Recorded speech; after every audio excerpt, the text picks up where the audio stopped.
എടാ ഉമേഷേ, നിന്നെ കുറേ ദിവസം ഞാൻ വിളിക്കുന്നത്, നീ എന്നാ ഫോൺ എടുക്കാത്തേ? ഇന്നലെ വിളിച്ച് നോക്കുമ്പോൾ സ്വിച്ച് ഓഫ്.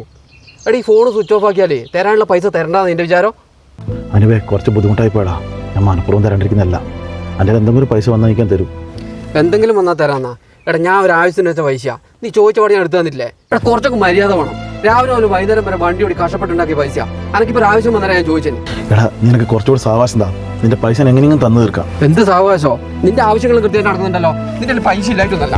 പൈസ തരാടാ. ഇത് പിന്നെ പൈസ അല്ലേ? ഫോൺ വിട്ട് പൈസ എടുക്കലടാ. എനിക്കറിയില്ല എൻ്റെ അവസ്ഥ. ഞാൻ ഫോൺ വിറ്റ പൈസടാ ബില്ലടക്കം വെച്ചാ അങ്ങോട്ട് നീ പോലെ ഉമേഷേ. എടാ നീ എന്ത് പരിപാടി കാണിച്ചേ? എടാ പൈസ വാങ്ങിയിട്ട് തരണ്ടേ? എത്ര കാലായി? എടാ അപ്പം നീ കാര്യമൊന്നും അറിയില്ല? ഇല്ല. എന്നാ എടാ ഓൻ്റെ ഓള് 2 ആഴ്ചയായിട്ട് കണ്ണൂർ മീൻസാച്ചിൽ അഡ്മിറ്റാന്ന്. എടാ ഞാൻ അറിയില്ലേന്നു. എടാ ഓൻ ആശുപത്രി ബില്ലടക്കം വെച്ച പൈസ അത്. പൈസ തയ്യത്തോടെ മൊബൈലും വിറ്റ് പോരാതെ എൻ്റെ കയ്യിൽ കുറച്ച് വെച്ച് വാങ്ങി. നീ എന്തായാലും ചെയ്ത തീരെ ശരിയായില്ല. എടാ ഉമേഷേ,